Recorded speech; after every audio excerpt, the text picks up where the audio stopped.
MDH ನ kitchen ಅಲ್ಲಿದ್ರೆ ನಾವು ಎಲ್ಲವನ್ನು ಮಾಡಬಹುದು. ಬೆಂಗನ್ ಕಾ ಬರ್ತಾ, ಆಲೂ ಗೋಬಿ, ಭಿಂಡಿ ಮಸಾಲಾ, ಇನ್ನೂ ಬಹಳಷ್ಟು. ಪರಿಹಾರ. ಮೊನ್ನೆ ಕೋಗಿಲು ನಿರಾಶ್ರಿತರಾಗಿದ್ರಲ್ಲ, ಸೊ ಅವರಿಗೆಲ್ಲ ಪರ್ಯಾಯವಾಗಿ ಒಂದು ಪರಿಹಾರ ಕೊಡುವಂತ ಕೆಲಸ ಆಗ್ತಾ ಇದೆ. ಅದು ಮನೆ ಪರಿಹಾರ. ಪರಿಹಾರ ಕೊಟ್ಟಿದ್ದ ತಪ್ಪಲ್ಲ, ಆದ್ರೆ ವೇಣುಗೋಪಾಲ್ ಮತ್ತು ಕೇರಳ ಸಿಎಂ ಎಚ್ಚರಿಸಿದ ಮೇಲೆ ಪರಿಹಾರ ಕೊಟ್ಟಿರುವಂತದ್ದು ಇದೀಗ ಚರ್ಚೆಗೆ ಗ್ರಾಸ ಆಗಿದೆ. ವಿಚಾರ ಅಂತ ಅಂದ್ರೆ ಕೋಗಿಲು ನಿವಾಸಿಗಳಿಗೆ 2 ದಿನದಲ್ಲಿ ಪರಿಹಾರ ಘೋಷಣೆ ಆಗಿದೆ. ಆದ್ರೆ ರಾಜ್ಯದಲ್ಲಿ ಪ್ರವಾಹದಿಂದ ಮನೆ ಕಳ್ಕೊಂಡಂತವರು, ತೀರಾ ಮೊನ್ನೆ ಮನೆ ಕಳ್ಕೊಂಡಂತವರಿಗೂ ಇನ್ನೂ ಕೂಡ ಮನೆ ಸಿಕ್ಕಿಲ್ಲ. ಸರ್ಕಾರಿ ಯೋಜನೆಗಳಿಂದಾಗಿ ಭೂಮಿ ಕೊಟ್ಟಂತವರಿಗೆ ಪರಿಹಾರ ಸಿಕ್ಕಿಲ್ಲ. ದಶಕಗಳಿಂದ ಅವ್ರು ಹೋರಾಡ್ತಾ ಇದ್ದಾರೆ. ಅವರಿಗೆಲ್ಲ ಒಂದು ನ್ಯಾಯ, ನಮಗೊಂದು ನ್ಯಾಯನ ಅಂತ ಇಡೀ ಕರ್ನಾಟಕ ಈಗ ಕೇಳ್ತಾ ಇದೆ. ಅಷ್ಟೇ ಅಲ್ಲ, ಅಲ್ಲಿದ್ದಂಥ ಬಹುತೇಕರು ಮುಸ್ಲಿಮರಾಗಿದ್ದಂಥ ಕಾರಣಕ್ಕಾಗಿ ಇದು ಅಲ್ಪಸಂಖ್ಯಾತರನ್ನ ಓಲೈಸೋ ಸರ್ಕಾರದ ನಿರ್ಧಾರ ಅಂತಲೂ ಕೂಡ ಆರೋಪಿಸಲಾಗ್ತಾ ಇದೆ. ಅಂದ್ರೆ ವಿಪಕ್ಷಗಳು ಆ ವಿಚಾರವನ್ನ ಮೇಲಿನ ಮೇಲೆ ಪ್ರಸ್ತಾಪ ಮಾಡ್ತಿದ್ದಾರೆ. ಬನ್ನಿ ಅದಕ್ಕೆ ಸಂಬಂಧಪಟ್ಟಾಗಿನ ರಿಪೋರ್ಟ್ ನೋಡ್ಕೊಬೋಣ.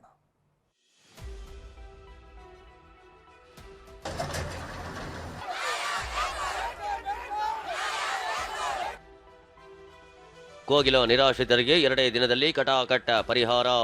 ನನ್ನ ರಾಜಕೀಯ ಇತಿಹಾಸದಲ್ಲಿ ಇಷ್ಟು ಬೇಗ ಮನೆ ಸ್ಯಾಂಕ್ಷನ್ ಆಗಿದ್ದು ನಾನು ನೋಡೇ ಇಲ್ಲ. ಪಟಾಪಟ್.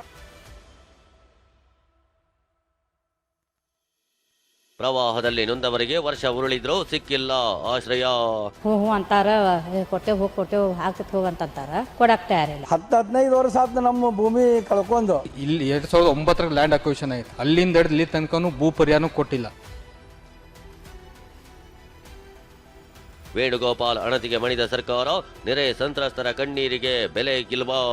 ನಮಗ ಪರಿಹಾರನೂ ಸಿಕ್ಕಿಲ್ಲ, ಭೂಮಿ ಬಿತ್ತಾಡಕ್ ಭೂಮಿನೂ ಇಲ್ಲ. ಮನೆ ಬಿದ್ದು 5 ವರ್ಷ ಆಯ್ತು, ಇನ್ನು ಸರ್ಕಾರ ಅವರು ಮನೆ ಕಟ್ಟಿ ಕೊಟ್ಟಿಲ್ಲ. ನಮ್ದೇನಂಬುದು ಕೇಳೋ ಮಾನವ್ರಿಲ್ಲ.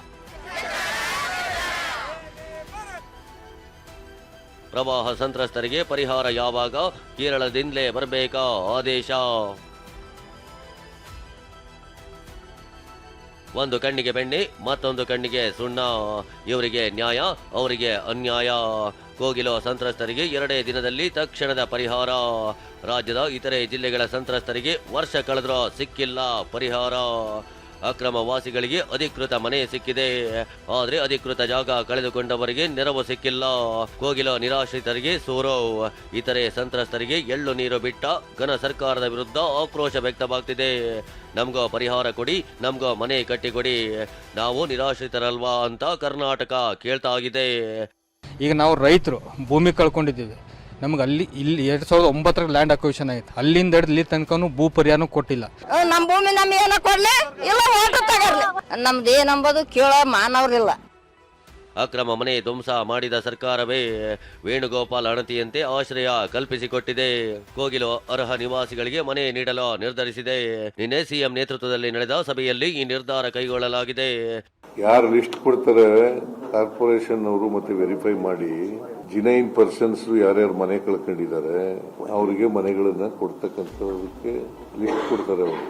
ಹೀಗೆ ಸಿಎಂ ಸಿದ್ದರಾಮಯ್ಯ ಸೂಚನೆ ನೀಡುತ್ತಿದ್ದಂತೆ ಅಧಿಕಾರಿಗಳು ಯುದ್ಧೋಪಾದಿಯಲ್ಲಿ ಸರ್ವೆ ಕಾರ್ಯ ಮಾಡ್ತಿದ್ದಾರೆ. ಇವತ್ತು ಕೋಗಿಲುಗೆ ಭೇಟಿ ನೀಡಿದ್ದ ಅಧಿಕಾರಿಗಳು ನಿವಾಸಿಗಳಿಂದ ದಾಖಲೆ ಸಂಗ್ರಹಿಸುತ್ತಿದ್ದಾರೆ, ಅರ್ಹರ ಪಟ್ಟಿ ಸಿದ್ಧಪಡಿಸುತ್ತಿದ್ದಾರೆ. ಸರ್ಕಾರ ಕೂಡ ತಾವು ಮನೆ ಕೊಡ್ತಿರೋದನ್ನ ಸಮರ್ಥಿಸಿಕೊಳ್ತಿದೆ. ಅವರು ಬಡವರ ಪರ ಇದ್ದೇವೆ ಅಂತ ಕಾರ್ಡ್ ಪ್ಲೇ ಮಾಡ್ತಿದೆ.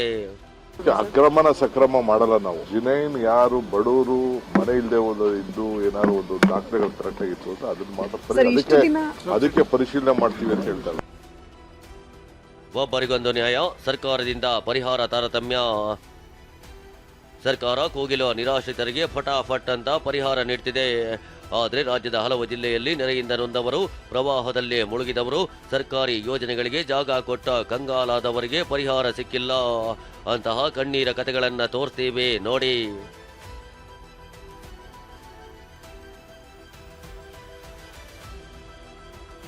ತಾರತಮ್ಯ 1, ಕೊಡಗು ಪ್ರವಾಹ ಸಂತ್ರಸ್ತರಿಗೆ ಇನ್ನೂ ಸಿಕ್ಕಿಲ್ಲ ಪರಿಹಾರ. 2019 ಕುಶಾಲನಗರ ತಾಲೂಕಿನ ಸಿದ್ದಾಪುರ, ಕರಡಿಗೋಡು, ನೆಲ್ಲಿ ಹುದಿಕೇರಿ, ಕುಂಬಾರಗುಂಡಿ ಗ್ರಾಮಗಳು ಪ್ರವಾಹಕ್ಕೆ ಸಿಲುಕಿದ್ವು. ಅಂದು ಮನೆ ಕಳೆದುಕೊಂಡವರಿಗೆ ಇಂದಿಗೂ ಈ ಪ್ಲಾಸ್ಟಿಕ್ ಹೊದಿಕೆ ಆಶ್ರಯವಾಗಿದೆ. ಈವರೆಗೂ ಸರ್ಕಾರ ಪರಿಹಾರ ನೀಡೋ ಗೋಜಿಗೆ ಹೋಗಿಲ್ಲ. ಪರ್ಯಾಯ ಮನೆಗೆ 7 ಎಕರೆ ಜಾಗ ಗುರುತು ಮಾಡಿದ್ರೂ ಭರವಸೆ ಈಡೇರಿಲ್ಲ. ಮನೆ ಬಿದ್ದು 5 ವರ್ಷ ಆಯ್ತು, ಇನ್ನು ಸರ್ಕಾರ ಅವರು ಮನೆ ಕಟ್ಟಿ ಕೊಟ್ಟಿಲ್ಲ. ತುಂಬ ಕಷ್ಟ ಆಯ್ತದೆ. ಅಪ್ಪ ಅಮ್ಮನ ನೋಡೋತ್ತಿಗೆ ತುಂಬ ಬೇಸರ ಆಯ್ತದೆ. ಚಳಿ ಗಿಳಿ ಎಲ್ಲ ಜಾಸ್ತಿ. ಅಜ್ಜಿ ಅಣ್ಣ ತಮ್ಮ ಎಲ್ಲ ಇದ್ದಾರೆ. ಓದಲಿಕ್ಕೆ ಎಲ್ಲ ಕಷ್ಟ ಆಯ್ತದೆ. ತಾರತಮ್ಯ 2. ಬೆಳಗಾವಿಯಲ್ಲಿ 1095 ದಿನ ಕಳೆದರೂ ಸಿಕ್ಕಿಲ್ಲ ಸೂರು. ಬೆಳಗಾವಿಯ ಕಲ್ಯಾಣ ನಗರದಲ್ಲಿ ಮಳೆಯಿಂದ ಪ್ರೇಮ ಅನ್ನೋರ ಮನೆ ಬಿದ್ದಿತ್ತು. 1095 ದಿನ ಕಳೆದರೂ ಸೂರು ಸಿಕ್ಕಿಲ್ಲ. ಹೊಸ ಮನೆಗೆ ಪಾಯ ಹಾಕಿ ಪರಿಹಾರಕ್ಕಾಗಿ ಕುಟುಂಬ ಕಾಯ್ತಾಗಿದೆ. ನಾವು ಹೇಳಕತ್ರ ಏನೋ ಇವತ್ತು ಕೊಡ್ತೇವೆ ನಾಳೆ ಕೊಡ್ತೇವೆ ಅಂತಾರ. ನಮ್ಮ ಮಕ್ಳು ಹೋಗಿ ಬಂದ್ರಿಂದ ಅದ ಮಾಡಬಲ್ದವ್ರ. ಹ್ಞೂ ಅಂತಾರ, ಕೊಡ್ತೇವೆ ಆಗ್ತೈತೆ ಹೋಗಂತಾರ. ಕೊಡಕ್ಕೆ ತಯಾರಿಲ್ಲ. ತಾರತಮ್ಯ 3. ಕೃಷ್ಣಾ ಮೇಲ್ದಂಡೆ ಯೋಜನೆ ಸಂತ್ರಸ್ತರ ಕಣ್ಣೀರು ಒರೆಸದ ಸರ್ಕಾರ. ಬೆಂಗಳೂರು ಜನರಿಗೆ ಪರಿಹಾರ ಕೊಟ್ಟ ಸರ್ಕಾರದ ವಿರುದ್ಧ ಕೃಷ್ಣಾ ಮೇಲ್ದಂಡೆ ಯೋಜನೆಯಿಂದ ಭೂಮಿ ಕಳೆದುಕೊಂಡ ರೈತರು ಆಕ್ರೋಶ ಹೊರಹಾಕಿದ್ದಾರೆ. ಸರ್ಕಾರದ ಇಬ್ಬಗೆಯ ನೀತಿಗೆ ಕಿಡಿಕಾರಿದ್ದಾರೆ. ನೀವು ಬರೀ ಕೇವಲ ಬೆಂಗಳೂರು ನಗರಕ್ಕೆ ಮಾತ್ರ ಎಲ್ಲ ಕಾನೂನುಗಳನ್ನ ಪರಿವರ್ತನೆ ಮಾಡ್ಕೊಂಡ್ಬಿಟ್ಟು ಅನಧಿಕೃತ ಲೇಔಟ್ಗಳನ್ನು, ಅನಧಿಕೃತ ಕಟ್ಟಡಗಳನ್ನು ಅಧಿಕೃತವಾಗಿ ಘೋಷಣೆ ಮಾಡ್ತಾ ಇದ್ದೀರಿ. ನಮ್ಮ ಬಾಗಲಕೋಟೆ ನಗರಕ್ಕೆ ಯಾಕೆ ತಾವು ತಾರತಮ್ಯ ಮಾಡ್ತಾ ಇದ್ದೀರಿ? 20-30 ವರ್ಷ ಆತ ನಾವು ಜಮೀನು ಕಳ್ಕೊಂಡು, ಮನಿ ಕಳ್ಕೊಂಡು, ಈ ಕಡೆ ಬದುಕಾಕೂ ಆಗಲ್ಲ, ಈ ಕಡೆ ಸಾಯಕ್ಕೂ ಆಗಲ್ಲ ಅನ್ನುವ ಸ್ಥಿತಿ ಒಳಗೆ ನಮ್ಮ ಉತ್ತರ ಕರ್ನಾಟಕದ 6-7 ಜಿಲ್ಲೆಗಳ ಲಕ್ಷಾಂತರ ರೈತರ ಗೋಳು ಕೇಳಾರ್ದಂಗಾಗಿದೆ. ತಾರತಮ್ಯ 4. ಧಾರವಾಡ, ಬಳ್ಳಾರಿಯಲ್ಲಿ ಕೆಎಡಿಬಿಗೆ ಭೂಮಿ ಕೊಟ್ಟವರಿಗಿಲ್ಲ ನೆರವು. ಧಾರವಾಡ ಮತ್ತು ಬಳ್ಳಾರಿಯಲ್ಲಿ 15 ವರ್ಷಗಳ ಹಿಂದೆ ಕೆಎಡಿಬಿಗೆ ರೈತರು ಭೂಮಿ ನೀಡಿದ್ರು. ಬಳ್ಳಾರಿಯಲ್ಲಿ 12,000 ಎಕರೆ ಜಮೀನು ವಶಪಡಿಸಿಕೊಳ್ಳಲಾಗಿತ್ತು. ಆದರೆ ಈವರೆಗೂ ಪರಿಹಾರ ಸಿಕ್ಕಿಲ್ಲ. ಧಾರವಾಡದಲ್ಲಿ ಪರಿಹಾರ ನೀಡುವಂತೆ ಹೈಕೋರ್ಟ್ ಆದೇಶ ನೀಡಿದ್ರು, ರೈತರಿಗೆ ಪರಿಹಾರ ಸಿಕ್ಕಿಲ್ಲ. ಇಷ್ಟೇ ಅಲ್ಲ, ಧಾರವಾಡದಲ್ಲಿ ಕರ್ನಾಟಕ ಹೌಸಿಂಗ್ ಬೋರ್ಡ್ಗೆ 21 ಎಕರೆ ಜಮೀನು ನೀಡಿದ್ದ ಮಧು ಪ್ರಸಾದ್ ಅನ್ನೋರಿಗೆ ಪರಿಹಾರ ಸಿಕ್ಕಿಲ್ಲ. ಚಿಕ್ಕಮಗಳೂರಿನ ಮೂಡಿಗೆರೆಯಲ್ಲಿ ಪ್ರವಾಹದಿಂದ ಮನೆ ಕಳೆದುಕೊಂಡ 11 ಕುಟುಂಬಗಳಿಗೆ 7 ವರ್ಷಗಳಿಂದ ಮನೆಯಿಲ್ಲ. ಗದಗ್ನ ಸಿಂಗಟಾಲೂರು ಏತ ನೀರಾವರಿ ಯೋಜನೆಗೆ ಭೂಮಿ ಕಳೆದುಕೊಂಡವರಿಗೆ ನೆಲೆಯಿಲ್ಲ. ಹೀಗೆ TV9 ಕರ್ನಾಟಕ ರಾಜ್ಯದ ಜನರ ಸಂಕಷ್ಟದ ಬಗ್ಗೆ ವರದಿ ಮಾಡಿದೆ. ಕೋಗಿಲು ನಿರಾಶ್ರಿತರಿಗೆ ಕೊಟ್ಟಂತೆ ನಮಗೂ ಪರಿಹಾರ ಕೊಡಿ ಅಂತ ಸಂತ್ರಸ್ತರು ಕೇಳ್ತಿದ್ದಾರೆ. ಬಿಜೆಪಿ ನಾಯಕರು ಕೂಡ ಕೋಗಿಲು ನಿರಾಶ್ರಿತರಿಗೆ ಕೊಟ್ರಿ, ರಾಜ್ಯದ ಇತರೆ ಸಂತ್ರಸ್ತರಿಗೆ ಪರಿಹಾರ ಯಾವಾಗ ಕೊಡ್ತೀರಾ ಅಂತ ಪ್ರಶ್ನಿಸಿದ್ದಾರೆ. ಒಂದು ಧರ್ಮದ ಓಲೈಕೆ ಮಾಡಿದ್ದಾರೆ. ಪ್ರವಾಹ ಸಂತ್ರಸ್ತರಿಗೆ ಪರಿಹಾರ ಕೊಟ್ಟಿಲ್ಲ ಅಂತ ಪ್ರಹ್ಲಾದ್ ಜೋಶಿ ಟ್ವೀಟ್ ಮಾಡಿ ಕಿಡಿಕಾರಿದ್ದಾರೆ. ಈ ನಾಡಿನ ರೈತರ, ಬಡವರ, ದೀನ ದಲಿತರ, ಪರಿಷ್ಠ ಪಂಗಡಗಳ ಸಮುದಾಯಗಳಿಗೆ ನ್ಯಾಯ ಕೊಡಬೇಕಾದ್ರೆ ಕೇಂದ್ರದ ಕಡೆ ಬೆಟ್ ಮಾಡಿ ತೋರಿಸ್ತೀರಿ. ಮೊದಲು ಮನೆ ಕಟ್ಟಿಸ್ಕೊಳ್ಳಿ. ಅತಿವೃಷ್ಟಿಯಲ್ಲಿ ಹಾನಿಗೊಳಗಾದವರಿಗೆ ಮೊದಲು ಪರಿಹಾರ ಕೊಡಿ. ನಿರ್ವಸ್ತ್ರಿತರಾದವರಿಗೆ ಅವರಿಗೆ ಪರ್ಯಾಯ ವ್ಯವಸ್ಥೆ ಮಾಡಿ. ಆಮೇಲೆ ಅಕ್ರಮ ನಿವಾಸಿಗಳ ಬಗ್ಗೆ ನಿಮ್ಮ ಸಹೃದಯತೆಯನ್ನು ತೋರಿಸಿ, ಅದಕ್ಕೆ ಮುಂಚೆ ಮನೆಯ ಮಕ್ಕಳಿಗೆ ನಿಮ್ಮ ಹೃದಯ ವೈಶಾಲ್ಯತೆಯ ಅನುಭವ ಆಗಲ್ಲ. ನಮ್ಮವ್ರೆ ಕಲ್ಯಾಣ ನಗರ ಕಮ್ಮನಹಳ್ಳಿ ಒಳಗ SC ಜನಾಂಗದವರು ಅನಧಿಕೃತವಾಗಿ ಮನೆಗಳನ್ನು ನಿರ್ಮಾಣ ಮಾಡಿಕೊಂಡು ಅನೇಕ ವರ್ಷಗಳಿಂದ ಇದ್ರು. ಅವ್ರನ್ನ ಬುಲ್ಡೋಜರ್ ಹಚ್ಚಿ ಸಿದ್ದರಾಮಯ್ಯನವ್ರ ಸರ್ಕಾರ ಖಾಲಿ ಮಾಡಿಸ್ತು. ಅವ್ರ ಬಗ್ಗೆ ಯಾರು ಸಹಾನುಭೂತಿ ವ್ಯಕ್ತ ಮಾಡಲಿಲ್ಲ. ಅವ್ರಿಗೊಂದು ಮನೆ ಕೊಡ್ತೀನಿ ಅಂತ ಹೇಳಲಿಲ್ಲ. ಆದರೆ ಬಂಡ ಸರ್ಕಾರ ಮಾತ್ರ ಬೇರೆ ರಾಜ್ಯಗಳಿಗೂ ಪರಿಹಾರ ಕೊಟ್ಟಿದ್ದೀವಿ ಅಂತ ಸಮಜಾಯಿಷಿ ಕೊಡ್ತಾಗಿದೆ. ಆ ರೀತಿ ನೋಡಿ ಎಲ್ಲ ಕಡೆನೂ ಮಾಡಿದ್ದಾರೆ.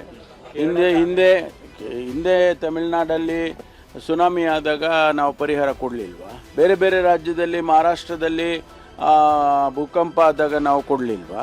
ಆ ರೀತಿ ಮಾಡಿರ್ತಾರೆ. ಅದನ್ನು ಕೇರಳಕ್ಕೆ ಸೀಮಿತ ಮಾಡುವಂಥ ಉದ್ದೇಶ ಏನಿಲ್ಲ. ನಮಗೆ ಸೂರಿಲ್ಲ ಅಂತ ಸಂತ್ರಸ್ತರೇ ಹೇಳಿಕೊಂಡ್ರು. ತನುಶ್ರೀ ಅಂತ ವಿದ್ಯಾರ್ಥಿನಿ ಅಳಲು ತೋಡಿಕೊಂಡ್ರು. ವಿಪಕ್ಷಗಳು, ಮಾಧ್ಯಮಗಳು ಕಿವಿ ಹಿಂಡಿದ್ರು. ದಪ್ಪ ಚರ್ಮದ ಸರ್ಕಾರಗಳಿಗೆ ನಾಟೋದಿಲ್ಲ. ಕೋಗಿಲು ನಿವಾಸಿಗಳ ಬಗ್ಗೆ ಟ್ವೀಟ್ ಮಾಡಿದ ವೇಣುಗೋಪಾಲ್ ಸಾಹೇಬ್ರು ರಾಜ್ಯದ ಇತರೆ ಸಂತ್ರಸ್ತರ ಗೋಳಿನ ಬಗ್ಗೆ ಟ್ವೀಟ್ ಮಾಡಲಿ, ರಾಜ್ಯ ಸರ್ಕಾರವನ್ನ ಎಚ್ಚರಿಸಲಿ, ಆಗ್ಲಾದ್ರೂ ಇವರಿಗೆಲ್ಲ ಪರಿಹಾರ ಸಿಗ್ಲಿ. ಆದರೆ ಸರ್ಕಾರ ಶಂಕದಿಂದ ಬಂದ್ರೇನೆ ತೀರ್ಥ ಎಂಬಂತೆ ವರ್ತಿಸದೆ ಇನ್ನೊಬ್ಬರು ಹೇಳೋದಕ್ಕೂ ಮುನ್ನ ಗಮನ ವಹಿಸಿ ಸಂತ್ರಸ್ತರಿಗೆ ಆಸರೆಯಾಗಬೇಕಿದೆ. Bureau report, TV9.